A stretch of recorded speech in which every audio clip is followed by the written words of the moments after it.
బట్టి దేవునికి స్తోత్రం చెల్లిద్దాం. మరి మీరు రాకపోకలయందు యెహోవా మీకు తోడయండి, మిమ్మల్ని క్షేమంగా నడిపించును గాక. చిన్న ప్రార్థన చేస్తానా.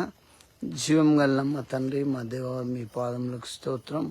ఈ రాత్రి తండ్రి బిడ్డలు ఎంతో దూరం నుంచి ఈ స్థలానికి వచ్చి ప్రార్థన చేపించుకొని తిరిగి వెళ్తుంటుండగా ప్రభు ఆశీర్వించండి, దీవించండి. ప్రత్యేకంగా నాయన వారు ఈ యొక్క బండి ద్వారా మంచి బిజినెస్ చేసి సంపాదించి అనేకులకు మాదిరిగా మీకు మహిమ తెచ్చే బిడ్డలుగా వారిని వాడుకోమని ప్రార్థిస్తున్నాం తండ్రి.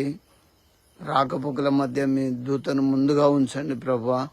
తండ్రి వచ్చినప్పుడు పోయినప్పుడు మీ సన్నిధి నుంచి యాక్సిడెంట్, శోధన, గండములు అన్ని తప్పించమని తండ్రి, అన్న బిజినెస్ను కూడా అన్నిటినీ ఆశీర్వదించమని, ఇదిగో అన్నతో ఉన్న పాలనను పఠనను బ్రదర్స్ అందరినీ జ్ఞాపకం చేసుకోమని ఈ దీన ప్రార్థన ఆలకించి మీ సన్నిధి నుంచి మీ గుప్పిలిపి వారికి కావలసిన దీవెనలు దయచేయమని యేసు నామంలో అతి వినయంతో ప్రార్థిస్తున్నాము తండ్రి.